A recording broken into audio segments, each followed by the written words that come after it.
Hello guys, very good morning to you. तो हमने जो यूपीपीसीएस के लिए 15 क्वेश्चन की वन लाइनर सीरीज शुरू की थी उसका 38 पार्ट लेकर आए हैं। चलिए तो शुरुआत करते हैं एक प्यारी सी मुस्कुराहट के साथ। सही सुमेलित हैं कुमारगुप्त मंदसौर अभिलेख, पतिक तक्षशिला अभिलेख, चंद्रगुप्त सेकंड उदयगिरी गुहा अभिलेख, समुद्रगुप्त ऐरण अभिलेख। सही सुमेलन है शासक और रानियों से सुमेलित करना है। और ये क्वेश्चन कई बार एग्जाम में पूछा गया है।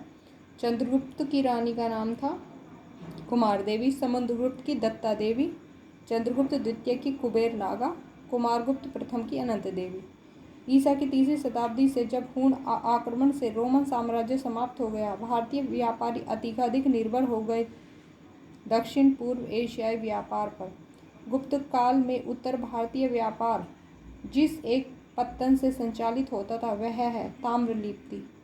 भारत ने दक्षिण पूर्वी एशिया के साथ अपने प्रारंभिक सांस्कृतिक संपर्क तथा व्यापारिक संबंध बंगाल की खाड़ी के पार बना रखे थे, क्योंकि बंगाल की खाड़ी में चलने वाली मानसूनी हवाओं ने समुद्री यात्राओं को सुगम बना दिया था। प्राचीन भारत में देश की अर्थव्यवस्था में अत्यंत महत्वपूर्ण भूमिका निभाने वाली श्रेणी संगठन के संदर्भ में सही कथन है। श्रेणी ही वेतन, काम करने के नियमों, मानकों और कीमतों को सुनिश्चित करती थी। श्रेणी का अपने सदस्यों पर न्यायिक अधिकार होता था। गुप्त काल में गुजरात, बंगाल, दक्कन और तमिल राष्ट्र में स्थित केंद्र संबंधित थे वस्त्र उत्पादन से। विशाखदत्त के प्राचीन भारतीय नाटक मुद्रा राक्षस की विषय वस्तु है। चंद्रगुप्त मौर्य के समय में राज दरबार की दुर्भी संधियों के बारे में। धन्वंतरी भास्कराचार्य चरक और सुश्रुत में से प्राचीन भारत के आयुर्वेद शास्त्र से संबंधित नहीं है। भास्कराचार्य लीलावती के लेखक थे। भास्कराचार्य प्राचीन कालीन भारत में महत्वपूर्ण वैज्ञानिक प्रगति के क्षेत्र थे।